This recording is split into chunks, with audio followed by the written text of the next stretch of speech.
All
right.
Good morning, everyone. We're going to get started in just a few minutes once we get our interpreters online.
So, Mayor, I noticed a lot of your staff wearing blue today. Makes us Democrats happy. We love that. Gary, you want to wear blue today?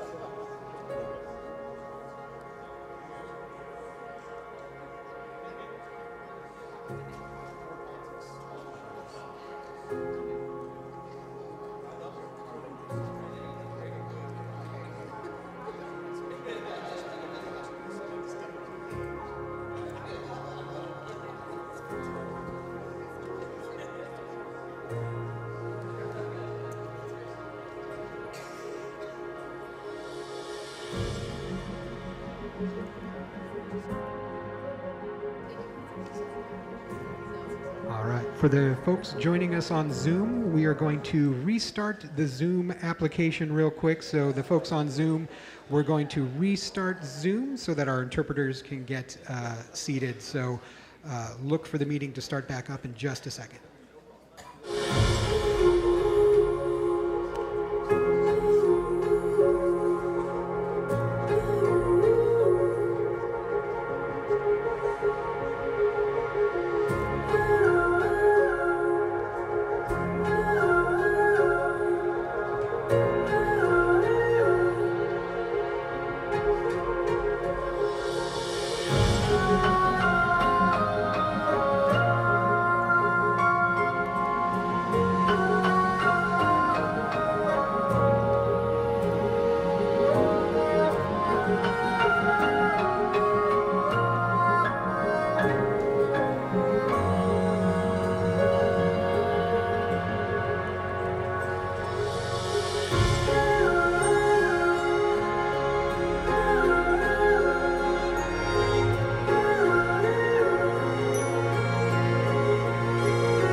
right, good morning, everyone, and welcome to the May 16th, 2024 Special City Council meeting. The time is 10:11 in the morning.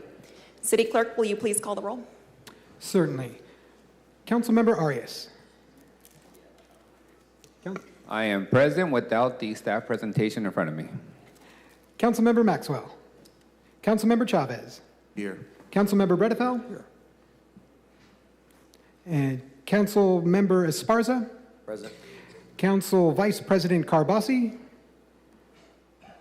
is present. And Council President Perea. Here. We have a quorum. All right, I'm going to ask Council Member Butterfield to lead us in the flag salute. Will everyone please stand?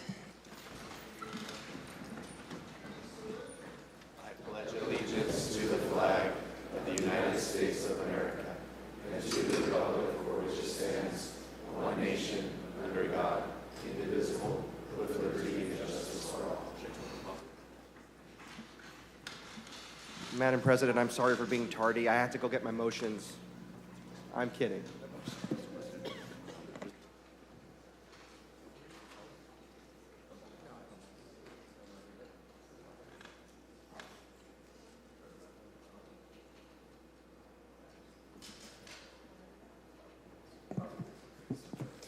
We do have one proclamation today. That's the proclamation to honor Bike Month, and this one is sponsored by myself, Council Vice President Carbasi, and Councilmember Maxwell.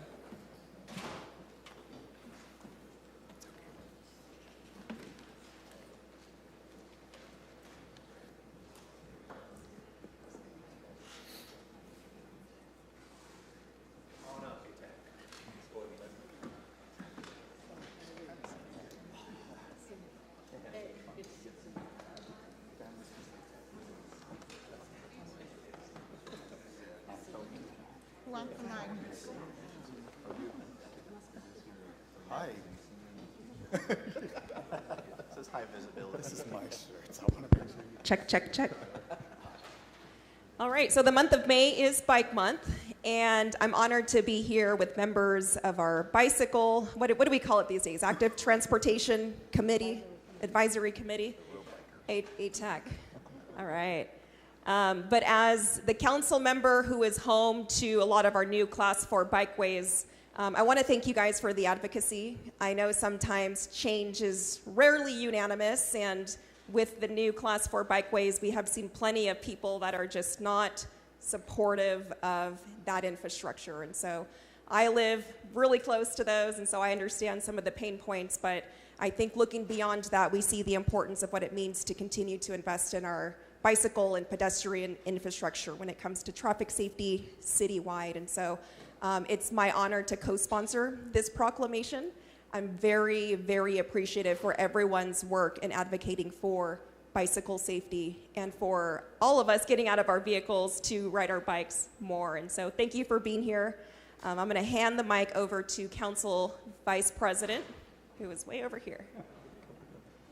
Thank you, Madam President. No, I just want to really thank our biking community. I want to thank ATAC, Laura, Dr. Molina, everybody. Good to see you. Because you really do keep us focused on Vision Zero and making sure as we build out our community, we're doing it in a smart way. Being able to visit Germany with my colleagues, Councilmembers Chavez and the mayor, I've learned two things. One, I shouldn't be on a scooter. Number two, it is absolutely possible to live in a community where cars and bikes can exist on the same roadways and not have the kind of collisions that we've had in America. And it takes a lot of work. There's a pathway to get there. But you have continued every year to keep us on task, and we're getting inches and inches closer to that goal of Vision Zero, where we will lose nobody to, as Joe has always taught me, collisions, not accidents, because they're all completely avoidable. I'm going to hand it over to Councilmember Maxwell. Thank you, Council Vice President. As many of you know, I've told this story before. The very first time I was at City Hall was at an ATAC meeting. Back then it was BPAC, right, yeah. But it was my very first meeting, and you were all very welcoming and just incredibly knowledgeable on all things pedestrian and bicycle related. And during my campaign and my time in office, have taken the time to educate me on the importance of investing in this kind of infrastructure. A lot of times when we think about public safety, we think about police and fire, rightfully so, but I think a lot of times what gets missed is infrastructure and how important that is to public safety. the year I ran for office, we had more people that were struck and killed by a vehicle than we had homicides in the city of Fresno.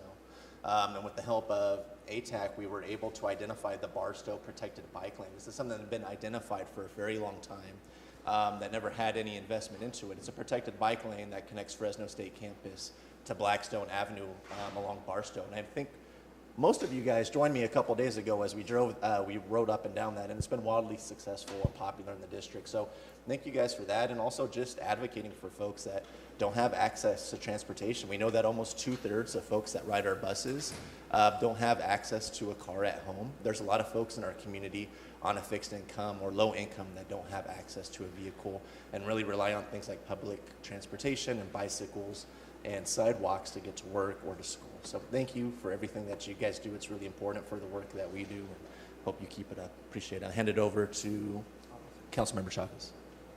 Thank you, Councilmember. Just thank you, Laura, Dr. Molina. Thank you for the work you guys did yesterday. I think it was very helpful for the mayor and elected officials to actually go and see I'm going to call it the gauntlet of trying to navigate when you're on a bike. We went all the way to the Tower District. We came back through Fulton, and we're able to see there's still a lot of folks that don't know how to obey the laws and park in the bike lane. And not supposed to park in the bike lane. We're trying to get that message out to be safe for our folks, for our pedestrians.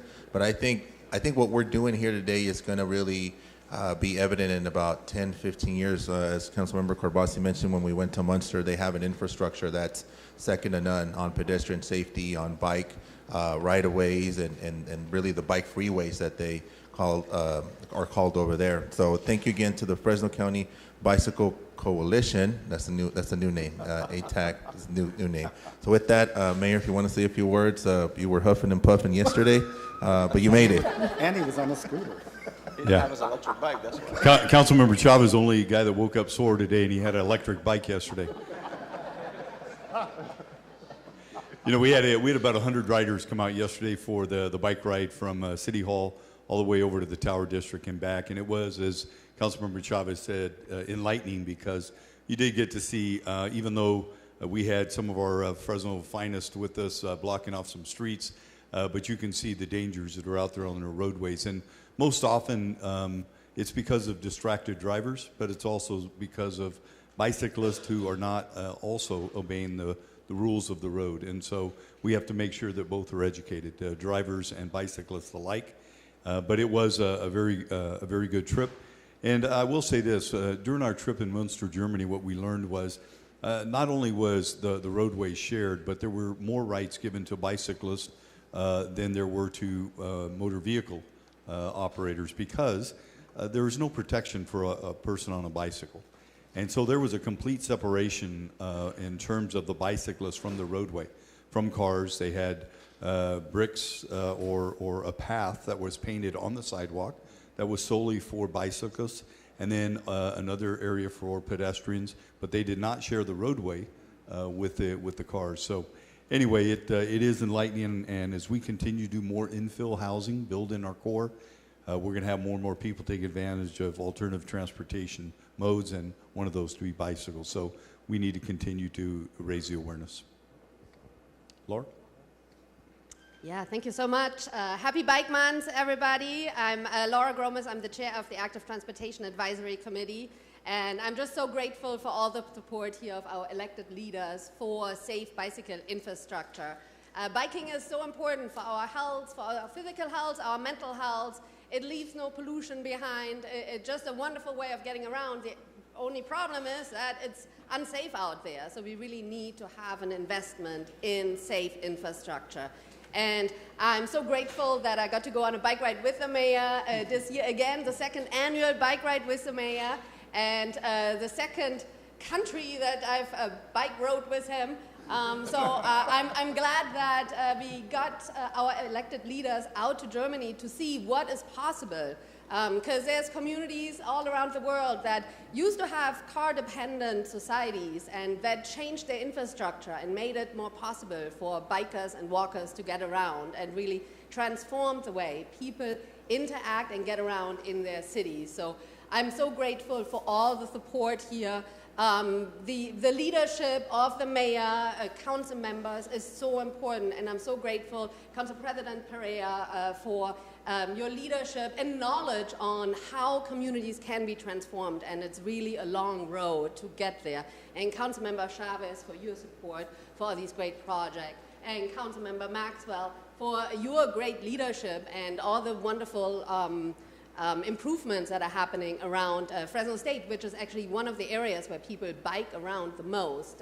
So really, schools are a center of transportation, and those that go to schools are not necessarily able to have a car, either because they're too young or they don't have the money. And of course, Councilmember Kabasi, for all your support for safe bicycle infrastructure, with a big focus on safety, and we've worked on a lot of great projects in the Northwest Fresno area. I also want to give a shout out to Public Works, who are just so instrumental in implementing all these great projects, and yes, they deserve an applause. And this year we're going to work on the update to the active transportation plan, and we're going to work on the first Vision Zero plan for the city of Fresno, which is tremendous, and very grateful for all their hard work, and make sure you give them a pat on the back and support them also with the green that they need to be able to make all this stuff happen. I'm glad it's a good time that we acknowledge Bike Month today just in front of the budget, because yes, we need investment in infrastructure, both in our urban areas but also for the recreation. And I really want to put a plea out to include the river. We have a beautiful river running through our city, on the edge of the city, and the San Joaquin River is a great area where we can learn to connect to nature and where we can exercise. So thank you for all your investment in our safe infrastructure. And I'm going to hand it over to... and Tony has a lot of great events planned for Bike Month, so he's going to go over those. Tony Molina, Fresno County Bicycle Coalition, and I want to thank everybody here, including the mayor and our council members, for joining us yesterday for a great bike ride. You guys are the best. So thank you, and hope to get more council members next year. Thank you. We have traditionally sponsored May is Bike Month events, so we have big events coming up. Check out our website there. We have a bicycle extravaganza with a ride through history. We're collaborating with the Fresno Historic Preservation Commission. So we'll be doing a docent tour with James Sponsler of some of the great architecture in Council President Perea's district. So it'll highlight some of the great architecture there. So thank you, and check out some of our other rides here. So. All right. Well, thank you all for being here. And Laura, thank you for mentioning Vision Zero. We are in the works of getting that developed so we can get our city to a point where there are 0 deaths when it comes to bicycle and pedestrian activity on our streets. So with that, City Clerk, will you please read the proclamation into the record? Whereas National Bike Month is celebrated in the month of May and was first established in 1956 by the League of American Bicyclists. And whereas biking is a pollution-free form of transportation that aids in improving our air quality, public health, and reduces traffic congestion. And whereas the Fresno City Council established an active transportation advisory committee composed of community members with interest and expertise in bicycle and pedestrian issues. And whereas the City of Fresno recognizes National Bike Month as a time to encourage residents to ride their bikes more frequently to improve personal health, reduce emissions, and create healthy communities. Now therefore be it resolved that we, Mayor Jerry Dyer and the Fresno City Council, do hereby proclaim May 2024 to be National Bike Month in the City of Fresno.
Okay, we're going to move forward now. We're going to head into the budget presentation. This is the presentation of the mayor's proposed fiscal year 2025 budget.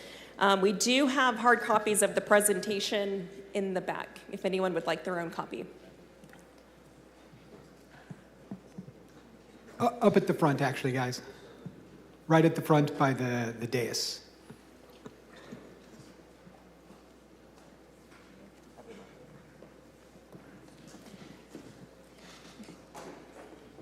Good morning, Mr. Mayor. The floor is yours. Well, good morning. I think we'll, as soon as we get the poster boards up, and I think we get Chief of Staff to operate the clicker.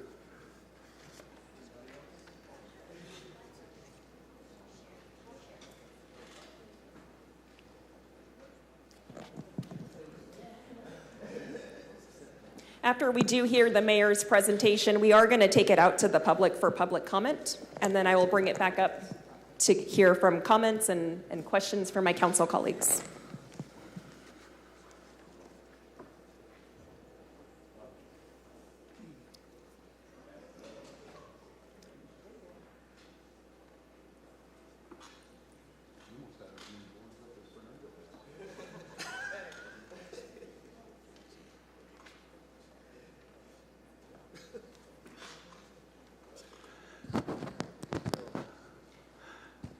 All right, well, good morning, Council President, members of the council. Before I start the presentation, as I mentioned during my administration's presentation of the 5-year budget outlook in March, actually March 21st, this has been a very, very unique year, I think, in terms of building and balancing the FY25 budget. And in a moment, I'll do my best to be able to summarize the budget. But before I do, I want to thank our budget director, Henry Fierro, and his team, not only for the work they did, but also for getting the binders printed and into our hands early this morning as well. I got these budget binders the same time as you did, and we tried to get them to you earlier this year than we did the last 2 years, and so hopefully you will appreciate that before we start our budget deliberations. And the team was actually making changes as late as yesterday, and because it is a moving target. And for the benefit of the public, electronic version will be posted on the city's website under the budget section by the end of today. And additionally, we have handouts available of the PowerPoint and the poster boards that we'll also make available as well. And with that, I want to jump right into the presentation. As you will see, the FY25 budget totals nearly $2 billion. In fact, it's $1.991 billion, just $8.8 million shy of $2 billion this year. Of that, the general fund accounts for $483 million. Enterprise and internet services account for just under 90 million, or actually just under 900 million, and the remaining 609.6 million is comprised of what we refer to as special revenue. That could be capital projects or capital funds, as well as Measure P and Measure C. And so I want to, if we can back up one slide, I just want to speak to that, the one with the pie chart. You can see this pie chart divides up the various departments in terms of how they make up the $2 billion. There's both enterprise accounts like public utilities on there, and airports and FACTS. And then you can see the general fund departments as well, with police, fire, and so forth. And then you'll also see a big portion of parks. Not only do they receive general fund, but they receive special revenue, as does our public works department. They have a very small percent of general fund, but they have a large percent of special revenues that support their budget. Next slide, please. And these are our general funds. So last year when we prepared the budget in FY24, that we had $461.6 million in terms of operating expenditure.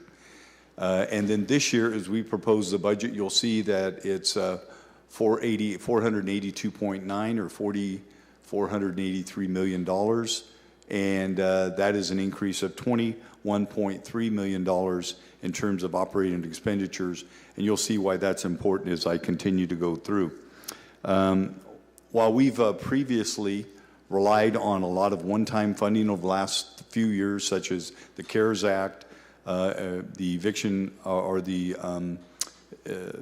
eviction protection dollars that we had in place, what was called ERAP, emergency dollars that we spent about $69 million, and then we had ARPA funding that we were utilizing. And these dollars have either gone away in the event of CARES as well as ERAP, or have significantly diminished in the event of ARPA, but we're still taking advantage of those as well. The good news is that all three of our major credit rating agencies agree that the city's current financial position is strong and improving. And in fact, on May 3rd, one of our credit rating agencies, Fitch, gave us a double level upgrade at one time, which is very infrequent by them and never happened in the history of Fresno. In terms of revenue projections, property taxes continue to trend upward. The increase in an FY24 property tax revenue has helped offset the loss in sales tax revenue that we've experienced that continues to dramatically decline. And for FY25, sales tax is projected to be negative 1.3%, and that's how we've budgeted that in FY25, and that's based on not only what we're seeing in actuals in FY24, but also from input from our new consultant, HDL. We do anticipate an increase of $2 million in our transient occupancy tax as a result of an agreement we have with the Airbnb. And cannabis, 13 of the 19 approved cannabis businesses are now in effect, and we anticipate this year about $7.1 million in revenue from cannabis. And when I appeared before you on March 21st, we had projected between a $37 and $40 million shortfall. And that was during the workshop, and then several factors occurred slightly thereafter that increased that number up to $47 million. I want to share with you briefly what those were. Number one was we had a fluctuation, which was a one-time funding increase in sales tax from Amazon in our general fund this last year. And what we learned was that was as a result of a fourth quarter IRS tax amendment, and that caused them to increase the sales tax by about $3.5 million. So that added to the deficit. And the reason for that is you cannot extrapolate that out in out years because it is one-time funding.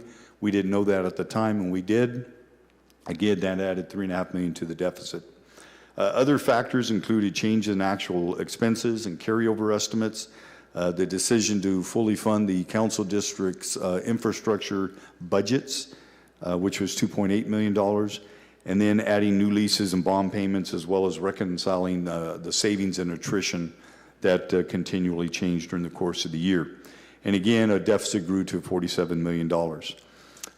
Part of the reason for that deficit is the declining revenues that we have seen in the city. Again, I said sales tax was down about $5.1 million below projections. Fortunately, property tax was up $5.6 million, which offset some of that.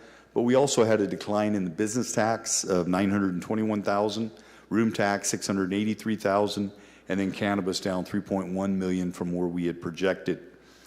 And then the next slide. These are some of the revenues that are going to be coming in at FY25 that we project. Property tax at $189.8 million, sales tax $147.7, business license $23.2, cannabis at $7.1 million, and then transient occupancy tax at $15.7. Those five categories make up about 50 or 80% of our overall revenue. Generally, sales tax makes up about 32%, property tax about 36%, but those five categories make up about 80%, and then we have other revenue at $96.9 million.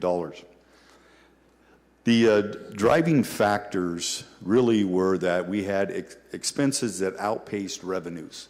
And we continue to see that, as many cities do, some of that as a result of the incredible inflation that we've all experienced, and that inflation spills over into a lot of areas. But the driving areas, as you can see, is PG&E is one of them. The total citywide impact is $4.8 million. 400,000 of that is general fund. The SAFER grant, we had 42 firefighters hired in the SAFER grant.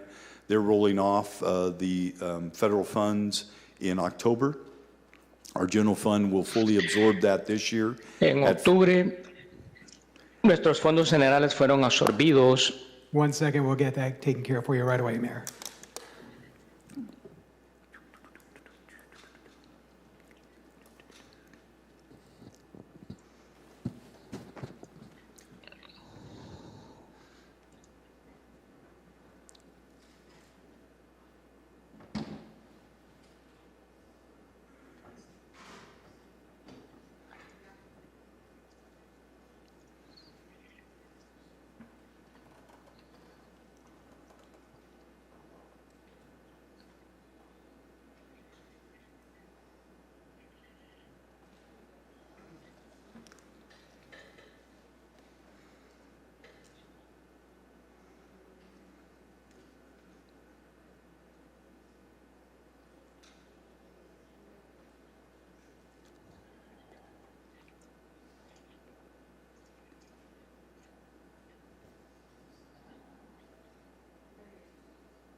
Are we ready?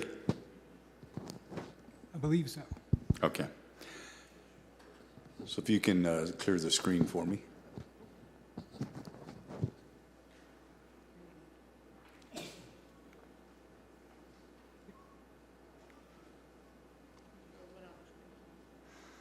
Okay. Yeah, thank you.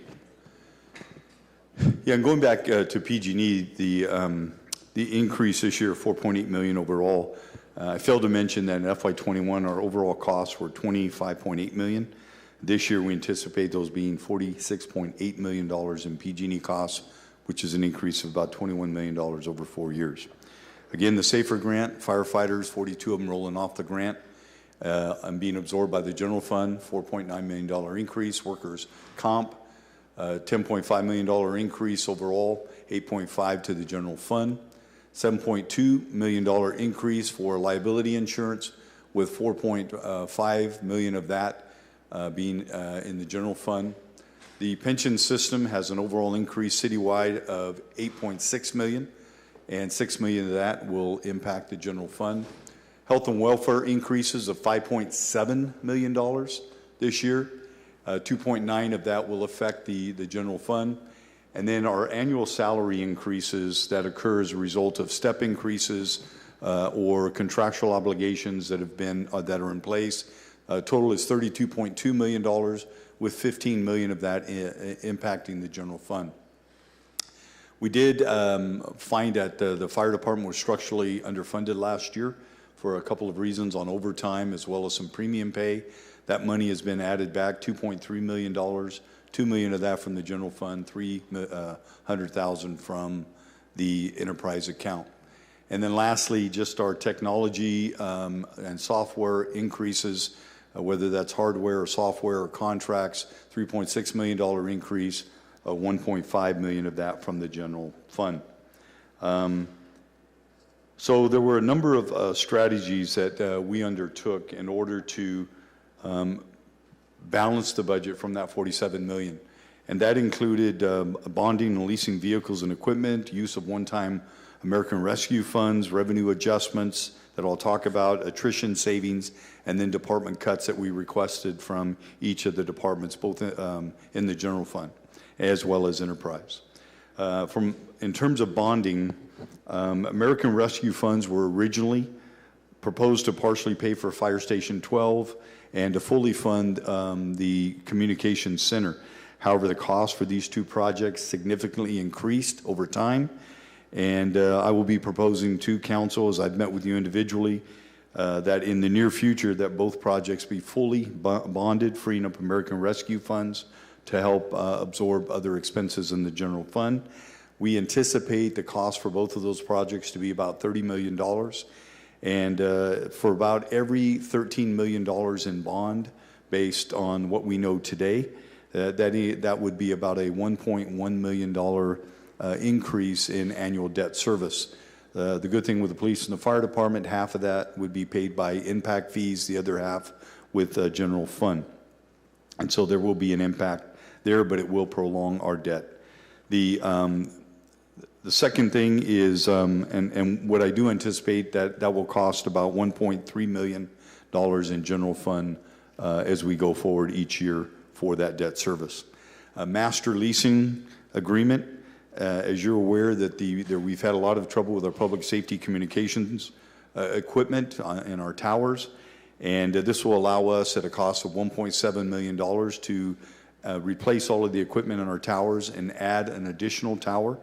And the proposal is to do that through a master lease over a period of time. The impact would be about $80,000 in our FY25 general fund. We have a 20-year-old police helicopter. You've heard the police chief speak about this before at the podium. That needs replacement. The replacement parts are no longer available. And the proposal is, which is consistent with past practice in the acquisition of both of our existing helicopters, is to purchase those with a 10-year lease. The payment would be in FY25 about $300,000. The actual cost of the helicopter would be offset by the sale of one of the helicopters, as well as the sale of some property that the city owns and that the police department was under control of, where our background investigators used to work out of. We anticipate that being about $400,000 towards a helicopter down payment. The ARPA revenue, anticipate utilizing $17.5 million to cover some general fund expenses. It's simply a shift and will allow us to balance our budget. As I said, we adjusted our property tax revenue upward.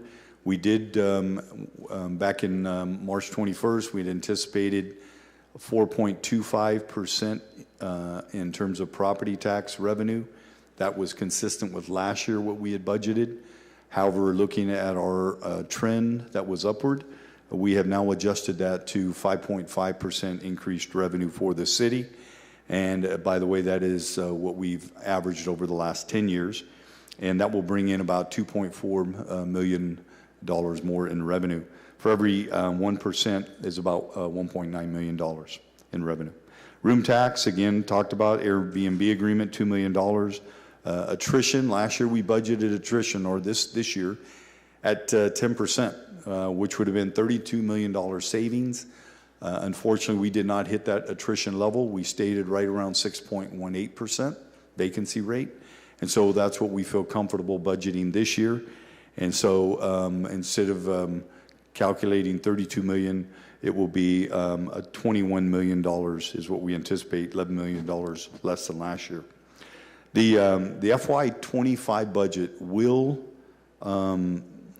is funding every department at 93.82%, which is the 6.18% expected attrition or vacancy rate for each department. Those are general fund departments, not enterprise. And the lone exception is the fire department, who will not be able to achieve that same attrition level because really any vacancies of that nature would result in automatic overtime for backfill. And so it would be a trade-off. So we've utilized a 1.4% attrition rate versus the 6.18% for the fire department, and that's a $1 million attrition savings. Overall, the general fund salary savings from attrition is projected to be $21,438,000, and I believe the police department makes up the majority of that at $11.7 million. Also, leasing vehicles versus outright acquisition, that will spread costs over a 5-year period. And then all departments were requested to reduce their base budgets by 3% above their attrition savings. Not every department in the city was able to do that, to include the fire department, for a variety of reasons, and they just weren't able to achieve that level. So the overall savings resulted in about $3.5 million. Although the fire department was uniquely treated on attrition levels, it is important to note that they were able to achieve a 1.9% savings, which we're grateful for, which added up to $2.5 million in savings. This will, in full transparency, have an impact on staffing levels at 3 of the fire stations. And we have allowed the fire chief to be the one that determines how those $2.5 million in reductions occur, and have worked with them on that. There are no new positions being added in any general fund department in FY25, with the exception of the clerk's office. We've added 1 position, but it was as a result through savings within their existing budget. In terms of public safety, although police officers' positions are not being added in the proposed FY25 budget, we have added 88 police officers. I think you all know that over the last 3 years, as well as 18 dispatchers, 25 community service officers, 4 technicians, and 20 park rangers. Although funded in the Parks Department, they work for the Police Department, as well as a significant amount of patrol vehicles and plane vehicles and equipment. So we have staffed them up accordingly over the last 3 years. And in fact, this is the highest number of police officer positions in the history of the department, at 926 authorized. And if you look back at FY21, we had 838 officers in the department authorized, so an increase of 88. The FY25 budget does include the replacement of 15 patrol cars for the police department, as well as $706,000, which will fund their increased costs for the body-worn camera program, as well as their taser program. And as previously stated, within this budget, we will be funding a new 911 communications center. In terms of the fire department, this budget continues to fund 375 firefighters, which continues to be the highest number of firefighters in the history of the fire department. And over the past 3 years, we've been fortunate enough to add 70 firefighters, 66 of those through the SAFER grant, 4 with general fund last year. And as stated earlier, 42 of those firefighters will be rolling off of the SAFER grant in October onto the general fund at a general fund expense or cost of $4.9 million. We anticipate that number to grow in FY26 to $6.9 million. This budget will continue to fund the 4 medical squads that were created over the last 3 years. I think those medical squads have been very effective. In fact, of the 50,000 calls that the fire department received, 7,000 of those were handled by those 4 medical squads. In terms of capital improvements, Fire Station 12 at Ashland and Valentine is projected to cost around $15 million once we do some value engineering. And that, again, is being projected to be funded with bond proceeds. Mayor, could you repeat, I'm sorry, right here. Could you repeat the medical squads, how many calls and? So there were 50,000 total calls in the fire department. 7,000 of them were handled by the medical squads. Okay. The majority of those being medical aid calls, but they also responded to assist on fires. And as you know, those medical squads, they're 2-person teams, and they free up apparatus and firefighters to be more responsive to other fires within the city and calls. In terms of capital improvements, I already talked about Fire Station 12. Under the Regional Fire Training Center, we were very fortunate enough a few years ago to receive a $25 million funds from the state of California. $21 million will be rolling over from FY24 into FY25 to continue this effort. $4 million has been spent on design and other related costs for the development of that training center, and it will be in conjunction and partnership with the State Center Community College on their first responder campus on North Avenue. Overtime and shift replacement. As I said earlier, we recognized this year that the fire department was structurally underfunded this year in FY24, and so we added back $2.3 million in their budget to cover overtime, shift replacement, as well as premium pay in the fire department. In terms of beautification, the creation of proactive quad teams was originally funded in FY24. It is included in the FY25 budget. Those are teams that go out. It's based on 4 areas of the city, patterned after what occurred in Councilmember Esparza's district, and they're responsible for picking up large trash items as well as areas where there's been illegal dumping. The FY25 budget also supports the continued work of the graffiti abatement team, the 16 members of that team, along with equipment. In FY25, we're doubling down on freeway cleanup. Currently we do every other week on the embankments of Freeway 41 and 99, and once a month on the 168 and 180. We partner with the Caltrans on this project, and we use an outside vendor for the embankments. They do the median cleanups, but we're going to double down. We'll do once a week on 41 and 99, every other week on 168 and 180.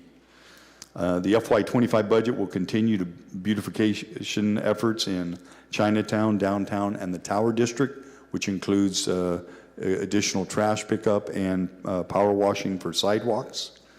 And speaking of downtown, I think you all know that we were awarded $250 million from the state for infrastructure downtown, and another $43.7 million for infrastructure in a competitive grant.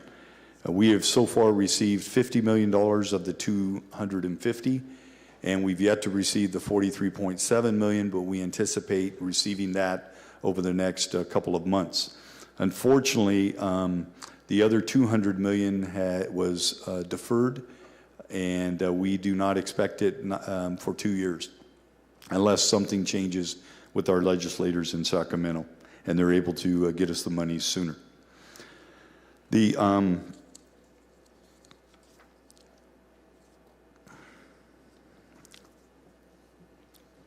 back up a second here.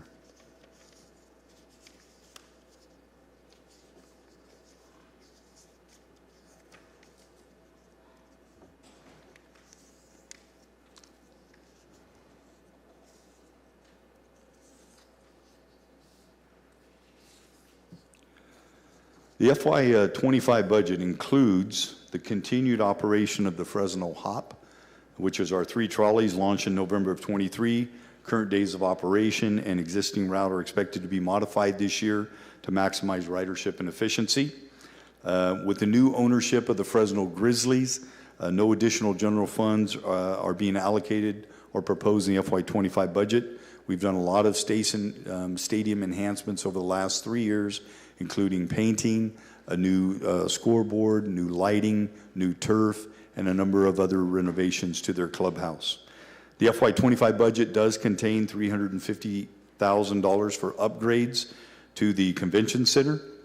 $187,000 is proposed for painting all portions of the trim, stucco, and concrete.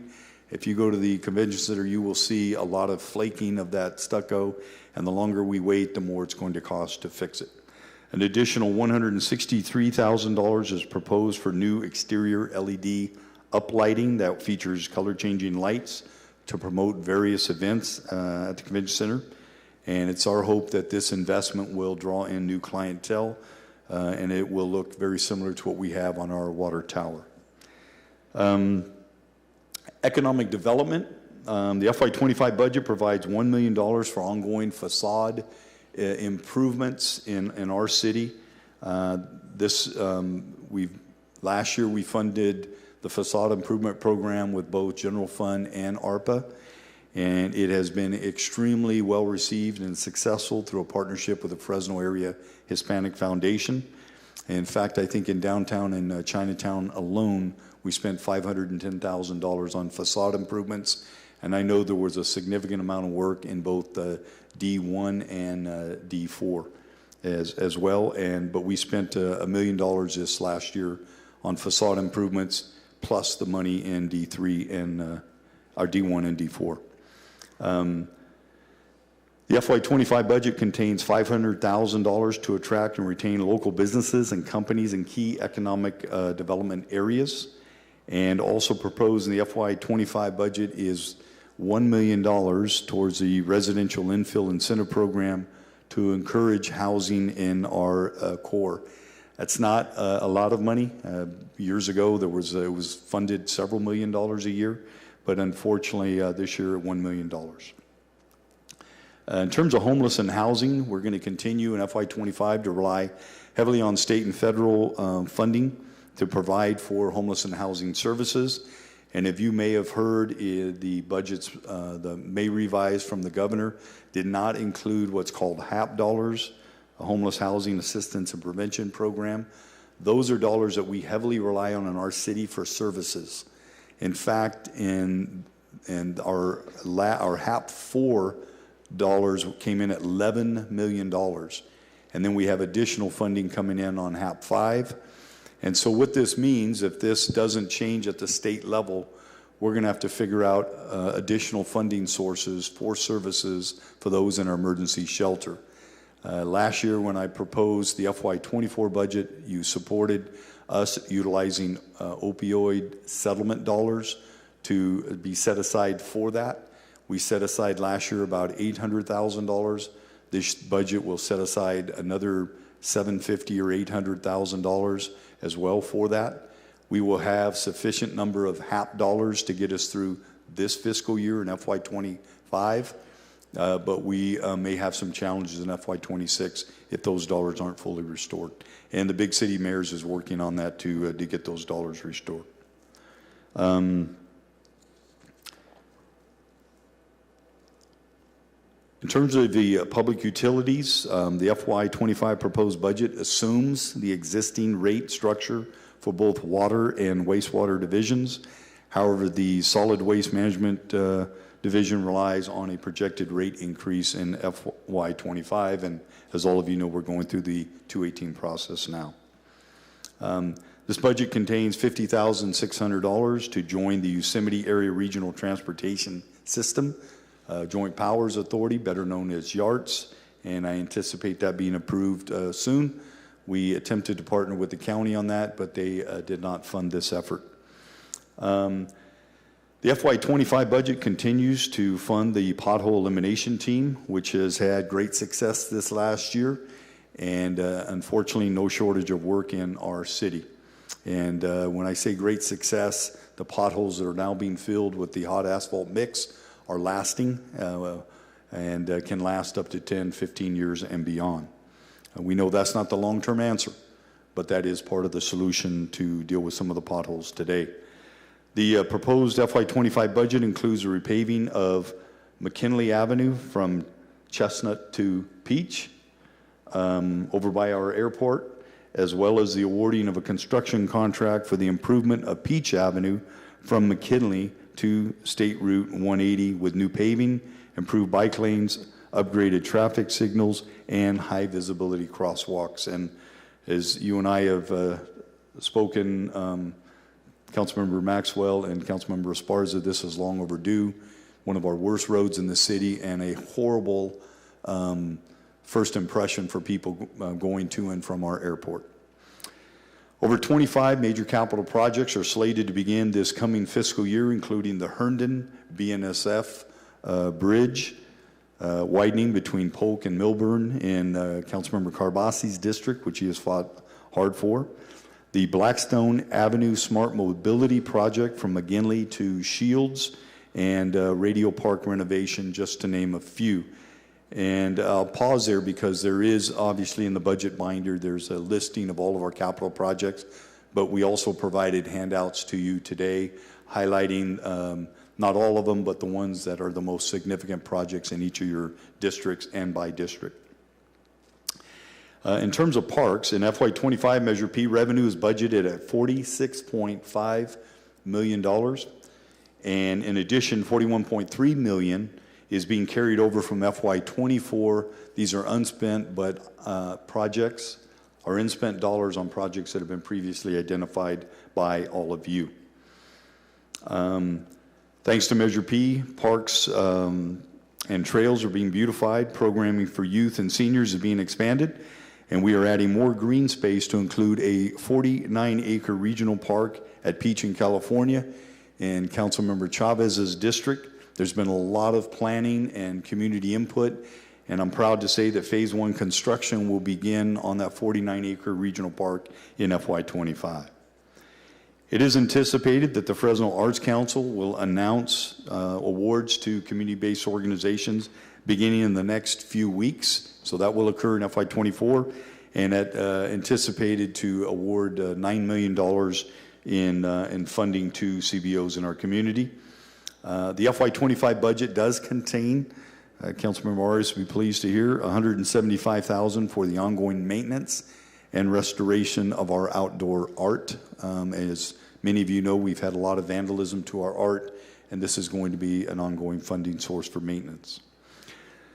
In terms of the Animal Center, because the Animal Center department was previously funded at a partial year, there were several increases to allow for the full year of operations during FY25. In addition, there was $199,000 added to the center in the budget in FY25 for professional services, training, office equipment, live scan services, etc., costs that once you take over a center you have to incur. Due to the rising cost to outsourcing vehicle maintenance, the FY25 proposed budget includes bringing many of these services back in-house and adding City of Fresno employee mechanics to our night shift. It is estimated that the change in operations will create long-term annual savings for the city of about $447,000 by returning that in-house. In addition, the Information Services Department has seen an increase in contractual expenses for mandatory software upgrades, networking equipment licensing of about $3.6 million, and $1.5 million of that is hitting our general fund. Slide 7, the one you've been waiting for. For our City Council, City Attorney, and City Clerk, all FY24 unspent general fund operational budgets are being rolled over into the FY25 council operating budgets. So those funds are not being taken away from council, as well as $4.5 million of unspent council infrastructure funds are being carried over into the FY25 budget. And as they have been, they'll be under the Public Works budget, but they're projects that are determined by council members, not by the administration. The FY25 budget contains $2.8 million in new general fund money for capital projects to be contained again in the Public Works department, and again $400,000 per district, projects to be determined by city council members, not the administration. The FY25 budget contains our fund's 52 council positions consistent with the FY24 funding of $725,000 per district minus the attrition rate of 6.18, and additional appropriations for the offices of the council and vice president, as well as District 7. 3% reductions were not offered up or solicited of the council or proposed by the administration for the council or the city attorney's office or the city clerk's office. So no 3% cuts for those offices. And all of those, the city attorney as well as the city clerk, are funded at the at their full rate minus a 6.18% attrition, consistent with every department in the city. As mentioned earlier, a senior record clerk was added without cost to the general fund for the clerk's office. We worked that out with our city clerk. And I want to end with this. We recognize that the budget challenges that we currently face in FY24 and 25 could possibly grow worse in FY26, based on all indications. Therefore, it is imperative that we continue to maintain, in my opinion, a strong reserve and to look for innovative budgeting solutions that will further reduce expenses and increase revenues in FY26. And I want the council to know that my team has already begun work on that, and we look forward to working with you throughout the course of the year to make sure that happens. We do anticipate sales tax revenues going up in FY26, but slightly. But we also know that our expenses are going to continue to outpace our revenues for the city of Fresno. And lastly, a special thanks to Henry Farrell and the entire budget department for the countless hours spent working with the administration to prepare the proposed FY25 budget. In addition, I'd like to also say thank you to my team, Chief of Staff Kelly Furtado, who, as you all know, works tirelessly, City Manager George Ann White, who was not able to be here today, Ruthie Quinto, our Assistant City Manager, Assistant City Managers T.J. Miller, Nicholas Macia, and Michael Rogers, as well as Deputy City Managers Alma Torres and Jennifer Reese for their invaluable contribution to this budget preparation. And lastly, I want to say a special thank you to all of our department directors. They are the ones that execute the budget. We provide the funding, they execute the outcome. And they do an incredible job of that. But something this year that made me really proud as a mayor is the way that they all came together to make sure that they were doing their part in allowing us to reduce that $47 million deficit and get it back balanced. In fact, the departments, many of them were asked to come back with 3% reductions, and they came back with more than 3% reductions. And so I just want to say thank you to the department directors for that, because that truly is teamwork. And as I close this presentation, the council will now have several weeks to review the balanced budget proposed today. We'll begin the department presentations the week of June 3rd. And as you all know, we will adopt a balanced budget by June 30th. And so I know that there will be budget motions made by this council, as we always see that. And then hopefully we can come together and work through those to once again present a balanced budget on June 30th. And so with that, we'll open up to any questions you might have. Thank you, council. Thank you, Mayor. And before we do that, I'm going to open it up for public comment. So if you are here in the council chambers and wish to provide public comment on the mayor's proposed budget, please go ahead and come up at this time.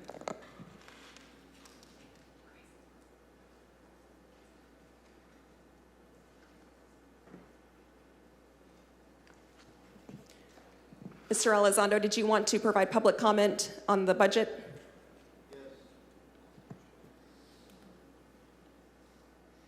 You have 3 minutes. Peace be with you. The Lord is my strength and my defense. The budget, question is, how many qualified people do the budget? I see for the first time a CPA on the council. I've looked at the background of the other council members, and nobody seems to have any kind of qualification to do a budget. We also see a lot of things that should have been done but never got done because they don't like who presents the idea. I presented a scope for PG&E to be eliminated a year ago, yet it never moved. I lived in San Jose for 20 years. Santa Clara changed their own PG&E. They controlled their own destiny.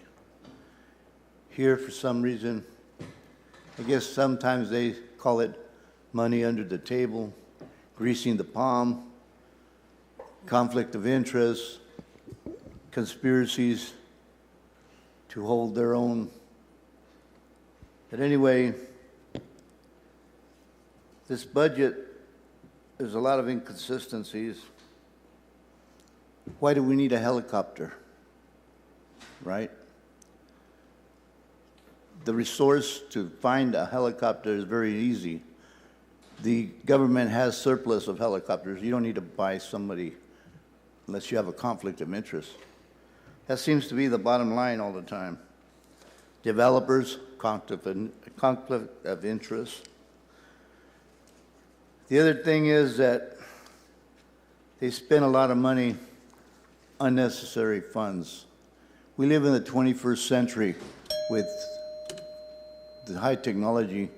Why do they have to take trips to Germany and to Japan when we have technology? All you have to do is viral, or you ask for a tape.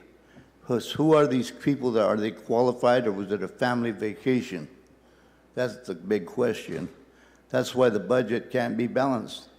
Too many offsets. People, like they said, it's a big facade. And that's what it is. So anyway, I'm wearing this. I'm not advocating for Target. I'm Jerry Dyer's Target. Where'd he go? Anyway. He said he doesn't call the shots. He doesn't call them. He takes them, the cheap shots. That's enough for one. Thank you, Mr. Elizondo. Are there any additional members from the public who wish to provide public comment at this time? Please go ahead and come forward.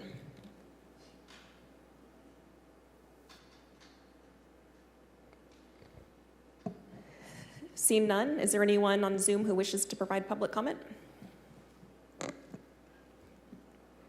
Yes. It will be Lisa Flores. Lisa Flores, you have 3 minutes. Good morning, everyone. First off, I would hope that the city of Fresno fully funds their animal, their pound for a better use.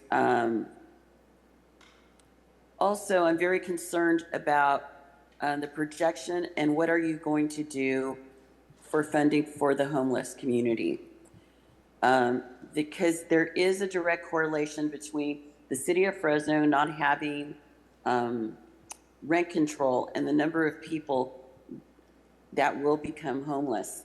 And then you guys are not going to have the resources or the financial stability to deal with the onslaught that is continuously happening with the homeless community or the unhoused community.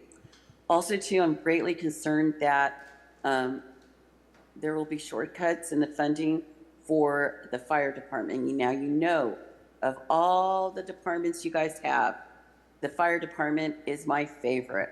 I like to see them fully funded because to me, they're number one safety. And also the Parks Department, I would hope that you guys do not nickel and dime the funding for the Parks Department and try to put 100% of funding for the Parks Department on Measure P. And with that, those are my concerns. And finally, you should have, the city of Fresno and Mayor Dyer should have never found themselves in a place where there is a deficit. It's not a good look. Thank you. Thank you.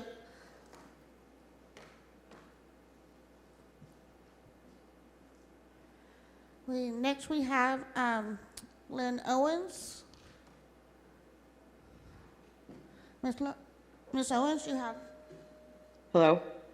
Hi. Yes, you have 3 minutes to speak, please. Okay. Yeah, I was surprised about the whole change. I mean, I'm very happy that the budget is being put out there for us to look at, which I haven't had a chance to see any of it. But this inflation is no surprise. You guys have known since the beginning of COVID that there's going to be supply chain issues, which obviously, you know, that was very predictable. It's no secret that things are going sky high. So when you guys fly off to Japan and Germany and all this stuff, This is unnecessary stuff. How much travel have we cut? How many of these, like the League of California Cities, and it cost us money to be in the big city mayor club. That's an annual fee, and every, we pay all of the bar memberships for everybody. You pay their fees that they have to pay annually to hold their positions. This isn't the stuff that we should be paying for. These trips, and I hear he's going to Armenia. What the heck is that going to do? What is that going to accomplish? A man that was that woman from Germany this morning? Does she know anything about this man? ChiefDyer.com. All the accusations swirling around this man. The latest that I've heard is that his daughter married a bulldog. I know that's off topic here, but that's a shocking thing that it seems like we would have known about. So I don't know if it's true or not, but that's the word on the street. And Jerry Dyer assaulted Mr. Elizondo, the speaker. 75-year-old man gave him a bear hug in front of the chief of police, lifted him off of his feet and injured him. Nothing is done about that. It happened in front of the chief of police. He would never arrest Jerry Dyer. That's just ridiculous because you guys have your own set of rules. And almost $1 million of staff money just to do your job. Thank you. That completed 3 minutes. Next, we have Brandy News Vallega. Brandy? Hi, Brandy. You have 3 minutes. Thank you. Sorry about that. There was a lag. Thank you very much. I look forward to reading the documents over the next month preceding the thing, and also want to acknowledge all the work that the different people in departments have put into preparing for this. I recognize that it's laborious and difficult, and want to express my appreciation. I want to suggest that in light of the issues with deficit, to look towards cutting from the HEART team. 2 years ago, 10 million was allocated just for the police.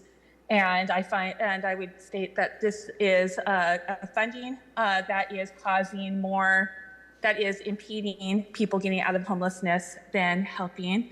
In fact, we have one woman who I was going to speak, and she was elegant. She has many thoughts on things that would help, as well as ways to share about how the HEART team has harmed her. Unfortunately, even though she spent the time listening to Dyer's budget, and I presume making thoughtful notes because that's who she is, I got noticed that right now that the HEART team is coming to where she is at, and so she cannot be on this call. And so while I feel like she can speak better, I will speak, I will try to speak as best for her and others who cannot participate in the public activities out of fear of loss. There are people who have told me over this year that the actions of the HEART team throwing away people's things and refusing to allow them to keep things. Even someone told me that they grabbed a woman's purse as she was passing by.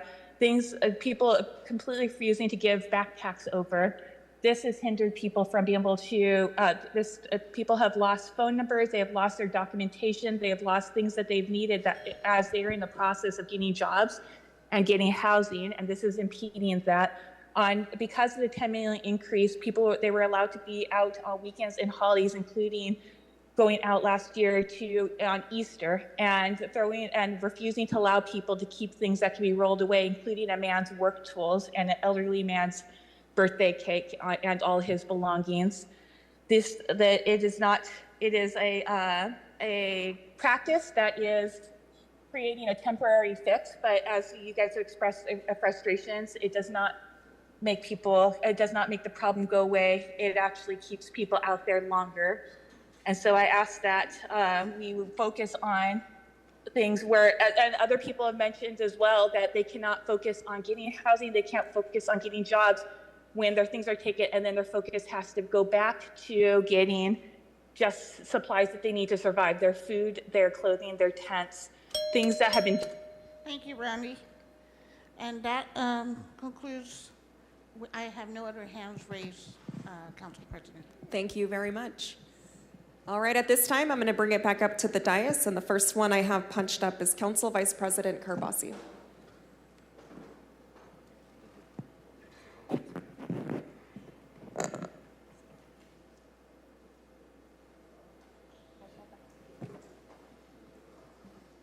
Okay, here we go. No, Mayor, thank you so much. I really do appreciate the hard work. We're going to spend the next month working on this. Your staff has been working for a month already getting this done in late hours. 3 That months, means a lot. yes. Yeah, definitely.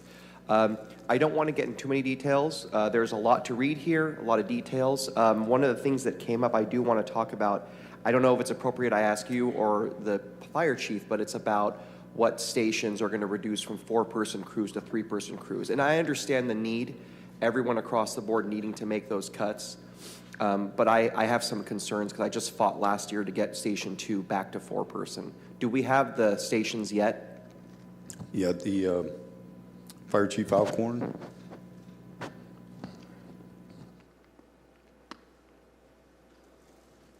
Morning, Chief. Hey, good morning. Good morning, Council President, members of the council. Yeah, we through this exercise, we identified a handful of areas, but the 3 stations that we had proposed reducing would be Station 17, Station 2, and Station 16, and those were really just based off of call volume for those stations. Okay. I don't want to go too much into detail because we'll have another opportunity to do that. I just want to say by the time this budget is over, Station 2 will be at 4 firefighters. I will not allow it to go through unless that happens. I'm sorry. I fought really hard for that station. It's the one station with the water tender truck if there's ever a bluff fire, which will devastate millions of dollars in homes and taxpayer assets. So I'm going to fight really hard for that 4th firefighter once again. But that withstanding, your department does a great job. Mayor, you've done a great job putting together a balanced budget with, almost $50 million in the hole. I really appreciate that work. We're going to work this out, but that's going to be a red line for me. Thank you, Chief. Thank you.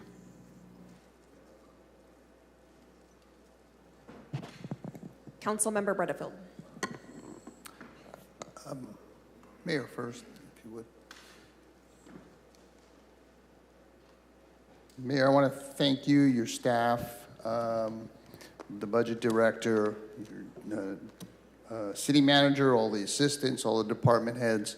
One of the things that I really appreciate you and your administration, and this is my 12th and final budget that I'll be dealing with, is we've had former administrations, not yours, but former, that have always, I felt, not been as upfront with council as we've done this, and that's why we've often had to get our own folks to review and do analysis. And you have always been very upfront and open and transparent, and this is no different. This budget sat and talked with you and your staff about this, and so I appreciate that very much, and I want people to know that this administration is very transparent when they work with the staff, with the council, and dealing with these budget and important issues. So I just want to acknowledge that.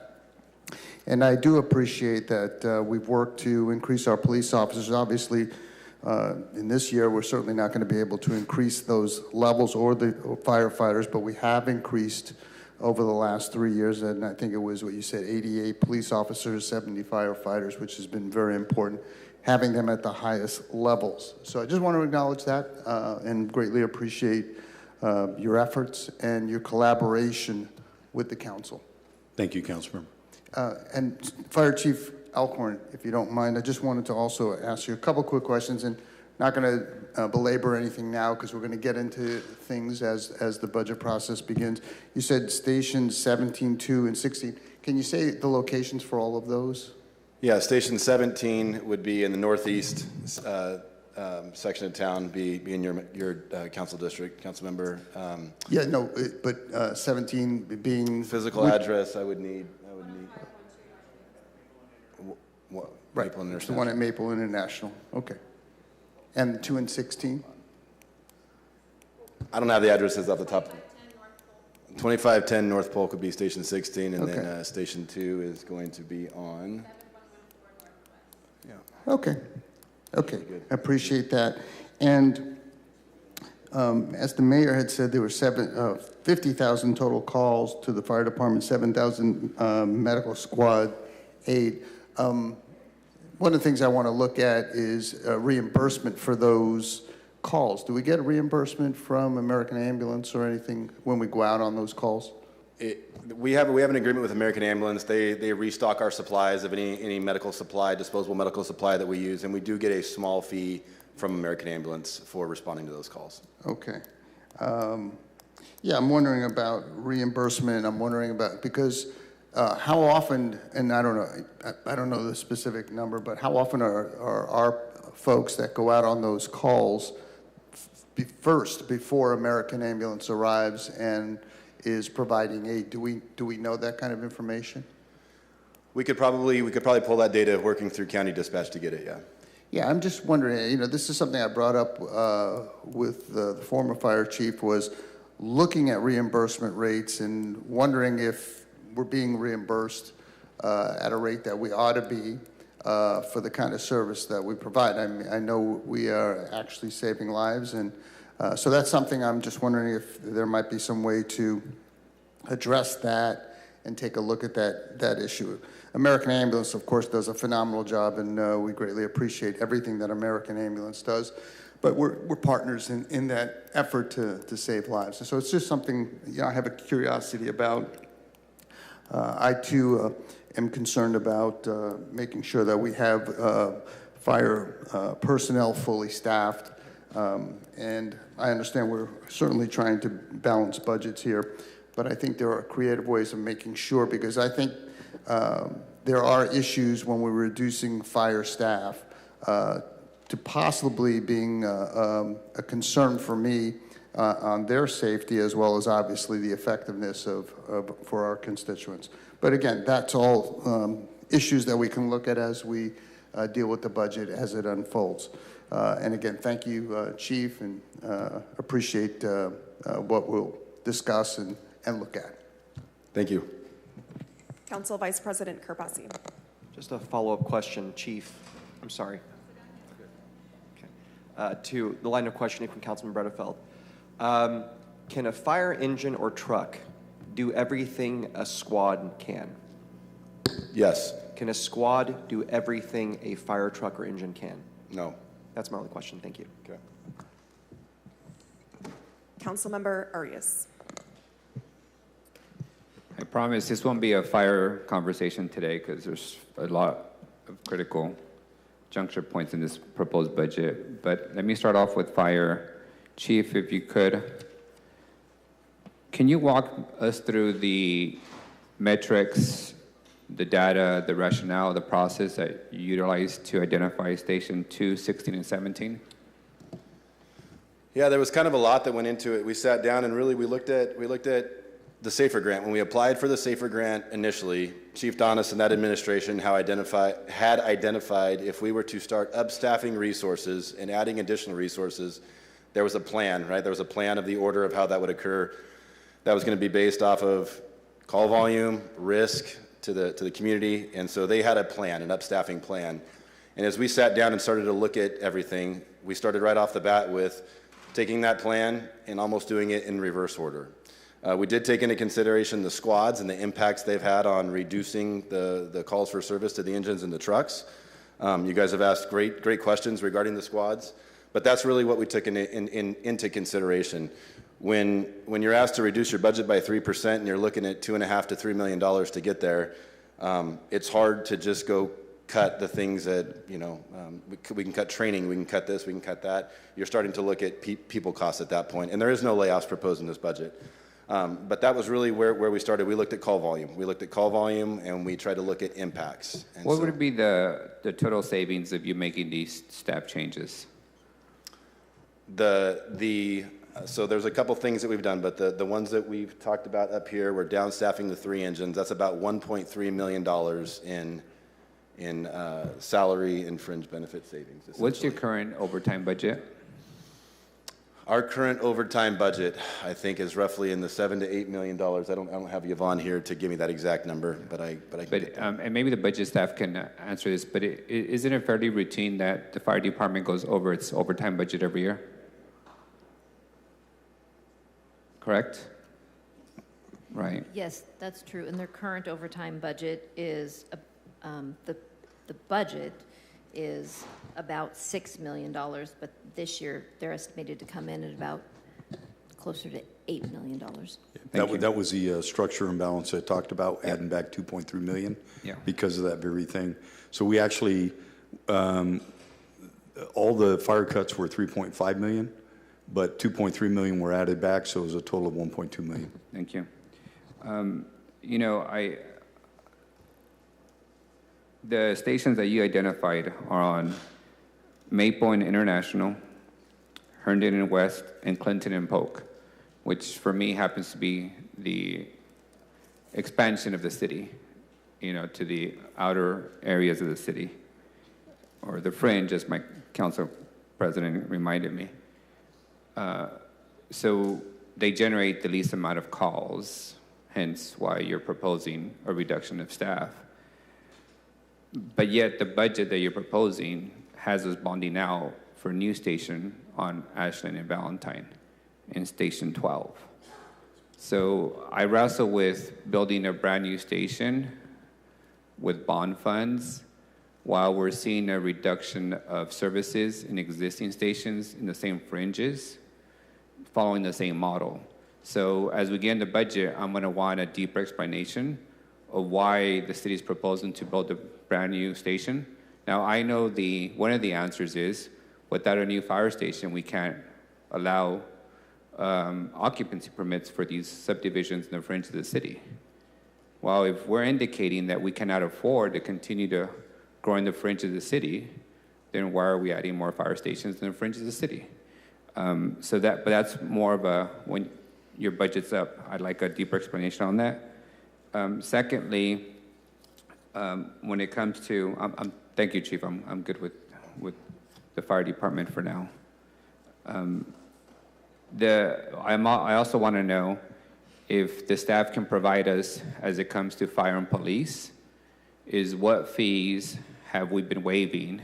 I know we put a moratorium on waiving fees for fire and police, but I'm always surprised that there's always an item at some point that sneaks through where a distribution center or a retail business is not paying its full fees. So if we can just get a summary of what fire and police fees we have waived in the last 5 years, that would be helpful to understand whether waiving of those fees partly got us to this position where we're not having to bond out for a new fire building. Yeah.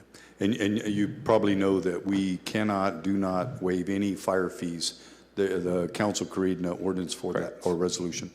And we've been very limited. We didn't waive any fees this last year. So we'll go back and look at the 5 years. Yeah, just the last 5 years. Because I know we're also proposing to bond out for a dispatch center, which if we were not waiving police fees, we would have the money to build it. And by the way, Station 12 is a replacement station. Correct. Yeah. With additional capacity, correct? Correct. For future growth. Yes. Yeah. Does the budget assume the existing city-county tax sharing agreement remains in place as prescribed right now, as expired? Or does it assume that we have a better tax sharing agreement in the near future? It does not contemplate any changes. Okay, thank you. Does the budget assume that we'll maintain the capital facilities team for the downtown projects and a few other projects? Are we still planning to fully fund that team if the money gets kick down the can for a couple of years? We've had the internal meeting about what that looks like. There's plenty of capital projects right now between Measure P and existing funds that we have through special revenue. But if, and the $43.7 million coming in from the state, if that $43.7 million doesn't come in, then we're going to have to take a close look at whether or not we don't fill future vacancies in our capital projects department. Right now, they still have significant vacancies within the department, but $43.7 million will determine much of it. Okay. Mayor, while I have you up there, I know you're proposing $1 million for infill housing. Yes. What I struggle with that notion, because we've supported funding infill housing, recently your planning commission, mostly made up of North Fresno planning commissioners, rejected a significant high-density housing project. As we're trying to fund infill development, we have a planning commission that's denying infill development. So I'm going to want to get into the discussion during the budget process of why we have these two conflicting scenarios coming from City Hall. Sure. If we support new housing and we're in a housing crisis, why are we allowing the commission to deny housing projects? Sure. I think, is that project on Herndon? Yes. The one from yes, last the Herndon and Prospect. But okay. Having listened to it, I don't know if that tracks with reality. Sure. Thank you. Okay. Does the proposed budget include new bike lanes in the city of Fresno? Yes. Okay, thank you. Blackstone specifically, but just about every project that we're doing, there's a number of them you should have before you, but specifically the Blackstone Smart Mobility, that's going to be all bike lanes as well. Great. And I do appreciate the driving factors for deficit slide that you presented. That gives us a complete picture. I know there's been a lot of talk about PG&E adding to our deficit this year in the sum of $4.8 million. But if you look at all the other components, workman's comp is $10 million, liability insurance is $7 million, the pension system is nearly $9 million, welfare benefits about $6 million. All the pay raises we gave to all our labor groups is $32 million. Overtime, $2.3 million. The driver, essentially, of the deficit is the cost of the human capital that we have and that we've made a commitment to invest in. So I just want to prepare all the employee groups. If you all don't want any of these adjustments the council and the mayor have to make to get a balanced budget, there's only so many places you can go. Most of the money is going to the cost of the employee and human capital that we have. So I would ask for some grace before the politicking starts about nobody wanting additional work, nobody wants a reduction of help. It's got to come from somewhere. The other thing I wanted to point out, Mayor, is a couple years ago I indicated that we were going to reach the point that we'll be sitting on $100 million of Measure P funds unspent because it was taking us too long to get up and running. And your proposed budget has us at about $90 million of Measure P funds that are just sitting there generating interest and are not out the door yet in the construction and expansion of programming. I have personally seen the delays of building a park, 3 examples of them in my district alone. Are you proposing any changes to how we get the Parks Department, Public Works, whomever, to push out capital projects at a faster pace? Because, I mean, the cost of increase in materials and supplies and workers is increasing every day. Quite honestly, the biggest time or the most amount of time is the process of developing community input. I think we spent on the regional park at Peach in California, I can't remember, Aaron, but it was probably 6 months or so of community input. We hired an outside consultant so that we could develop that. But I would like our Parks Director to speak to that, because it's a very good question. And I appreciate that. I know, like in one park, we did input for a year. So my question is it time to revisit this notion that we need that much public input when it comes to building or renovating a park? Right, and I just want to get through some of these projects you're seeing and you're talking about, Councilmember. Probably in the next, I'd say, 6 months, we anticipate probably $30 million worth of projects going out for construction. We have a number that are slated for a bid here soon. I know the Broadway Parkway project just got awarded. That's about $2.5 million. We have Radio Park. We have Dolores Huerta. All those are set to go out to bid, and I think that equates to about $30 million in the next 6 months that'll go out for construction. Okay, thank you. And just a couple final points on this budget as we've heard it today so far. I know 47 sounds like a lot of money, but I want to confirm with the administration that you're not proposing at this time to engage in hiring freezes or in layoffs, correct? No layoffs, no furloughs, no hiring freezes. The 6.18% is our normal vacancy rate attrition. That will save us about $21 million this coming year, but that's normal. So none of those draconian things that we've had to do during the recession. And just my final point, Mayor, I appreciate your proposed budget, but I'm going to be keenly focused on neighborhood improvements. It's just infrastructure. There's no ongoing cost to the city. And fundamentally, the people who pay their taxes want to see their respective neighborhoods improved. So I'm going to be looking at what your budget proposes in the area of neighborhood improvements across the city, and whether we can do more of that versus what we've done in the past, because that's really been our forte in rebuilding our city. Couldn't agree with you more. We probably have $1.5 billion now of deferred maintenance for streets, curbs, gutters, and sidewalks. Thank you. And Assistant City Manager, I do have one request before the next budget hearing. If you can provide us a breakdown of the increase specifically around liabilities, what is driving the liability increase? I recall a lot of settlements related to numerous departments in the city, and that of course drives up insurance claims and payouts. But I'd like to see a breakdown by department of what the driving force is, not just in this proposed budget, but what it has been in past years, going back to 5 years. I know when I arrived to council, our self-insurance premium was $3 million. Now it's $5 million.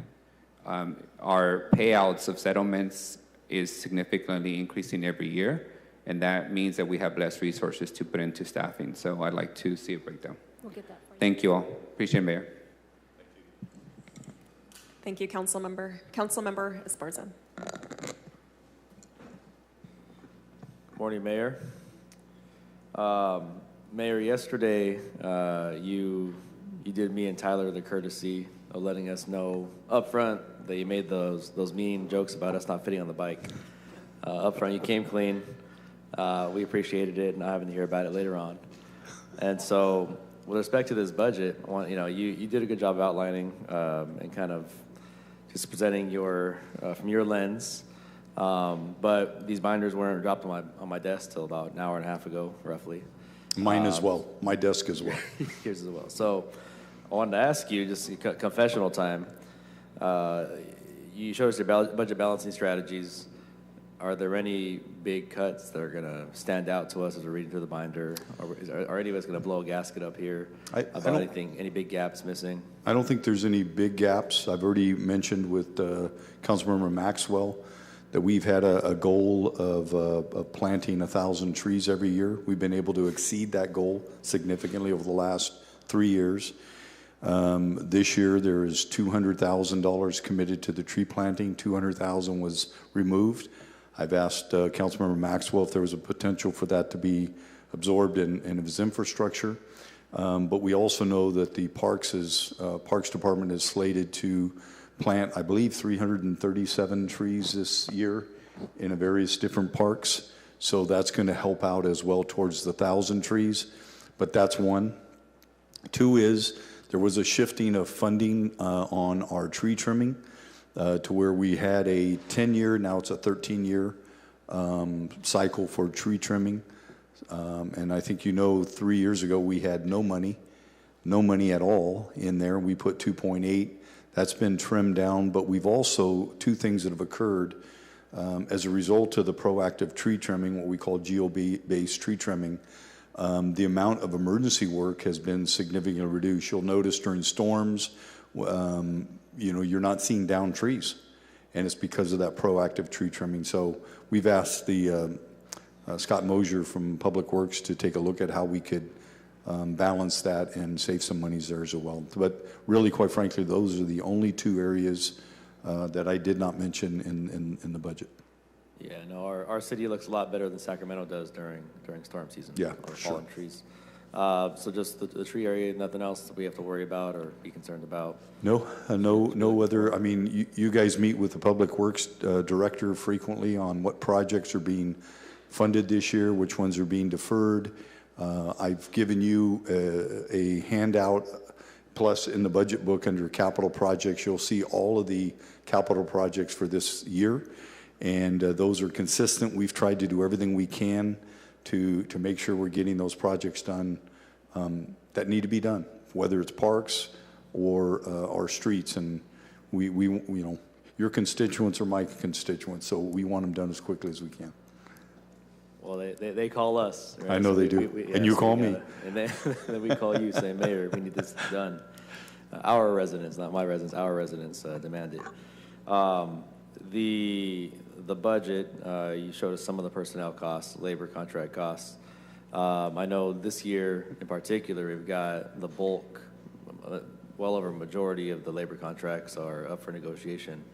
I don't need to know a number. I know it's probably for closed session, but is there some level of increases accounted for the prospective contracts that we're currently negotiating? The answer is yes, and again, that is going to be part of our closed council sessions in terms of what the authorization level is for any of those increases, but obviously we can't discuss that publicly. Sure. The $1 million in infill incentives, frankly, not enough. We need to do more to accelerate. We've done a lot of good work, and I feel like we can't lose that momentum. But with respect to, I mean, we've always subsidized housing, whether it's kind of on the inside or the outside. With respect to the outside question, is there any money in this budget that is allocated to supporting infrastructure development for SEDA? No. Okay. All right, Mayor. Well, good work on, again, bending over backwards to relatively maintain the level of service we're providing on a relative basis. So great work to you folks. I look forward to engaging. And yes, you're right, there will be motions. There's priorities, obviously, we have for our district that are not in here. The conversation we had was very different. I'm going to assume it was very similar with the other council members, and that usually when we have our preliminary kind of lead-up talks with respect to budget, you're asking, what can I include? What are your priorities? How can we minimize motions, even though it doesn't work? And this year, you didn't ask me, and I assume you didn't ask anybody. No. It was all a conversation about cuts, and I understand. Yeah, most of the one-on-one conversations with council was about, the deficit, why it grew, what our revenues are, and what are the driving factors, and then the concept of bonding versus outright building of two structures, plus the master lease, the helicopter, et cetera. So those are really the conversations, but I didn't get into individual needs of the districts. I figure those will be coming out during the deliberations. Yeah, they certainly will.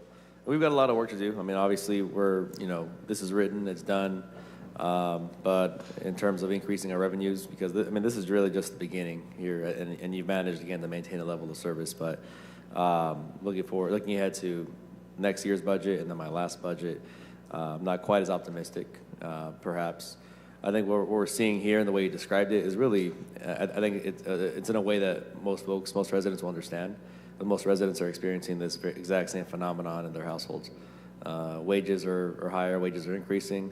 But nowhere near the level of rate of increase that costs are increasing. People That's right.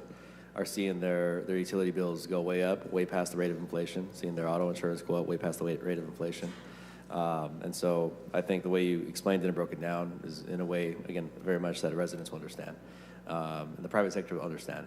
Government and the costs we face are really no different, just on a much, much larger scale. Yep.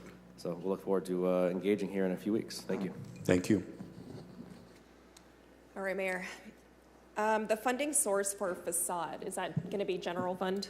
Yes, general fund, which, as you know, allows for maximum flexibility in terms of how it's spent. Okay, because the first funding we used, I believe, was ARPA. Yes, it was. And that excluded some areas from my district and Councilmember Maxwell's district. Correct. So moving forward, our areas will not be excluded from the 1 million facade. Correct, citywide. Okay. And then can someone remind me the definition of infill and what that means if we're dedicating a funding source to incentivize residential infill? Would that include the portion of my district west of 99 between Clinton and Shaw? I do know there's a map, an infill map that we utilize for the infill incentive program. I can't tell you the exact boundaries. We'll get that map out to all of the council, but I don't know if it includes all of it, but I do know a big portion of it. Okay, and then same for the key economic development areas. We're setting aside some funding to incentivize new businesses. Yes. I just want to be sure the Tower District is included in there. 100%. Okay. And then does this budget contain any funding for Quigley Park? Aaron? Does not? Come on up here. Will you be the bearer of bad news? I don't need to be every day.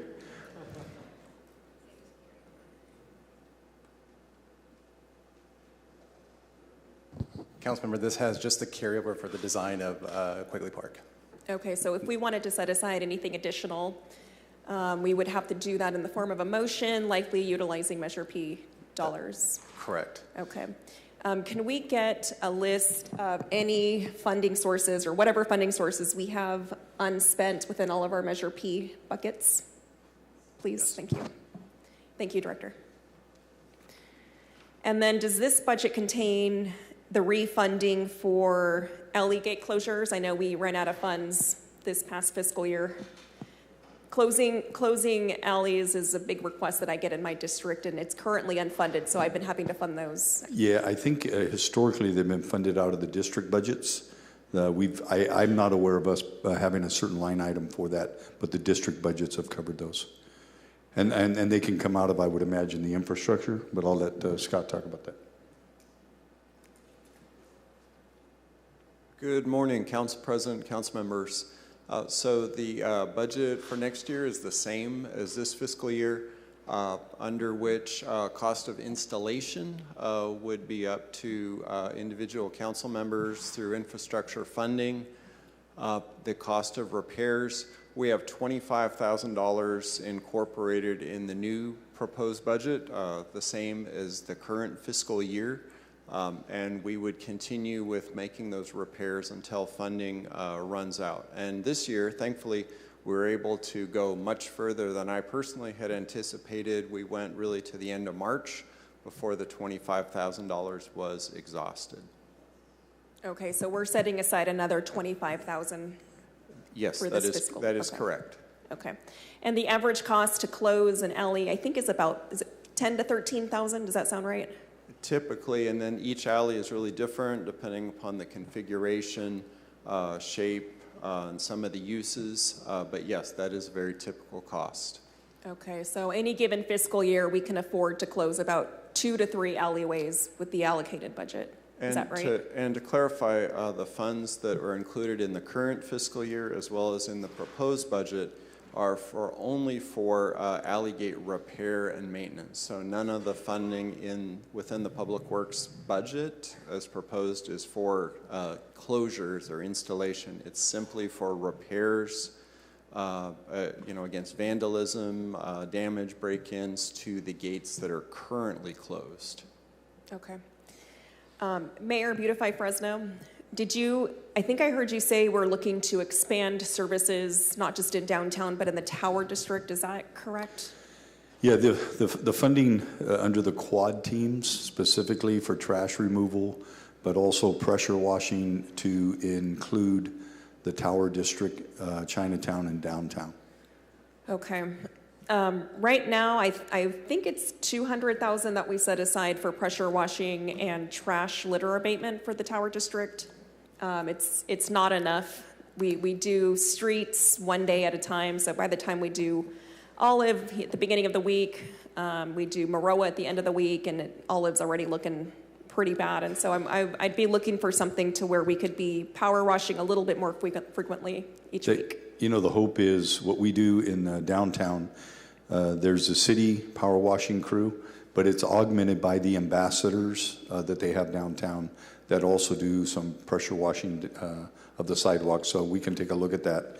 And before deliberations, I'll make sure Director Mosier provides you with whatever funding we have for the tower specific, and that will give you an idea if you need to make an additional funding motion. Okay. Have there been any talks about updates to our general plan? Are we looking to start to initiate a comprehensive general plan update? The answer is yes. Jennifer, if you would come up here, because I think we partially funded. I'm just curious what this budget includes as far as initiating that general plan update. Yeah, the 10-year. Good morning, Director. Council President, thank you. So this budget includes one of the study maps that's necessary. It's our existing land use layer.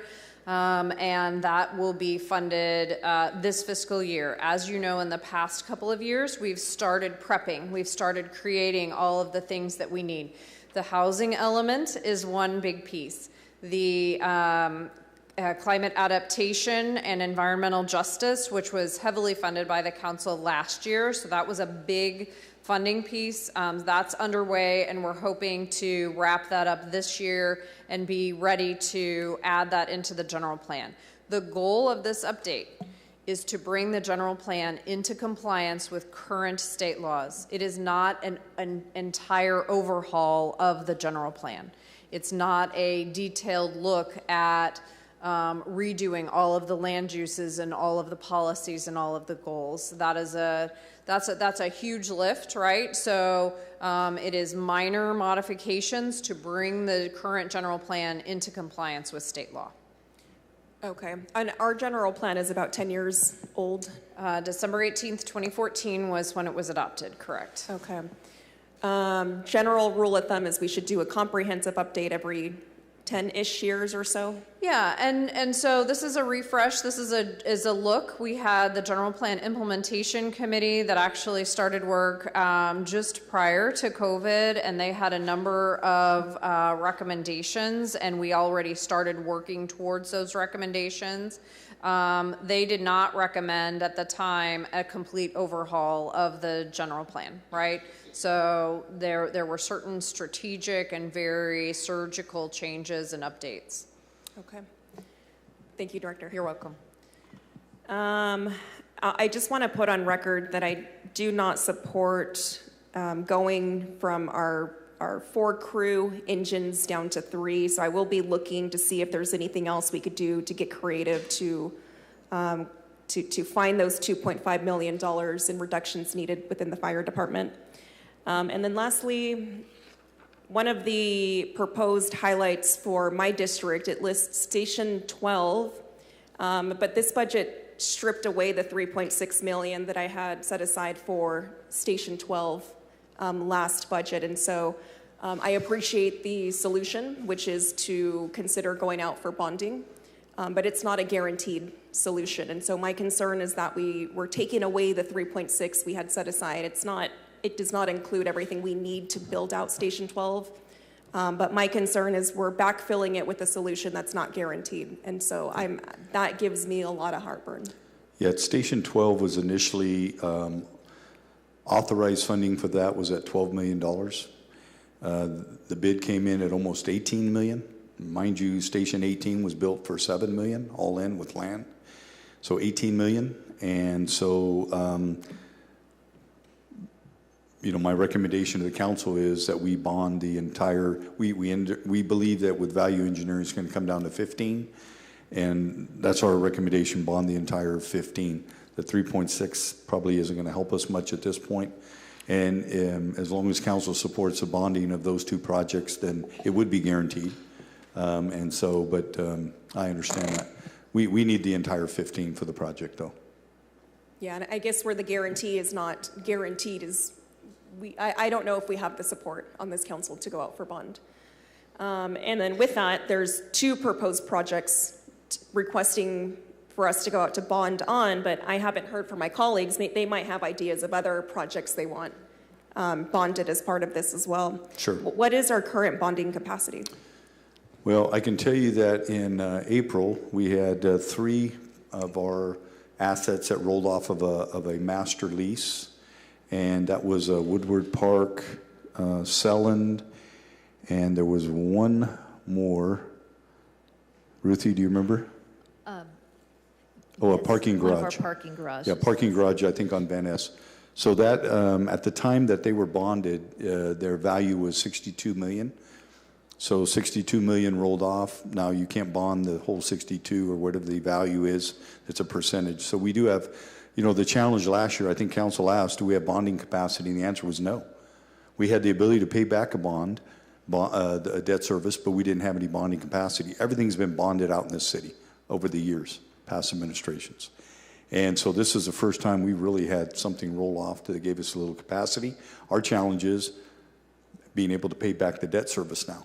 And the reason I think the fire station, the police station are good candidates for it is because 50% of the debt service comes in impact fees, which are sitting there for that very purpose. Again, you can probably bond $30 million for the police communication center, the fire station, and it costs the general fund about $1.3 million, where it would cost $2.6. Okay. Thank you, Mayor. I know the work, or maybe I don't know all the work that went into, I probably don't know the work that went into making this budget what we have here today, but thank you, and big thank you to your team for everything that did go into this. It's a really good budget, but I do think there are areas to improve upon. I'm looking forward to hearing from my colleagues moving forward and from the directors. I do have Councilmember Carbasi punched up. I think he had a couple more questions. No real questions, just a comment. I'm going to be sending over instead of just reading them all off, I'll just be emailing this afternoon my budget directions. A lot of them are status updates on previous motions that were approved by the council in the last budget, and then revised estimates as well on some motions that didn't make it through last time. And they're primarily focused around public works, capital projects, parks, and the fire department. So that's all. Thank you. All right, I have no other council members punched up. So thank you everyone for being here. This is just the beginning. So I'm looking forward to the community providing more public comment and being part of a bigger discussion related to how we develop the final product of this budget. Mayor, did you have any closing words? No, let the games begin. No, I do want to say this is, under the charter, it's my responsibility to provide a balanced budget to the council.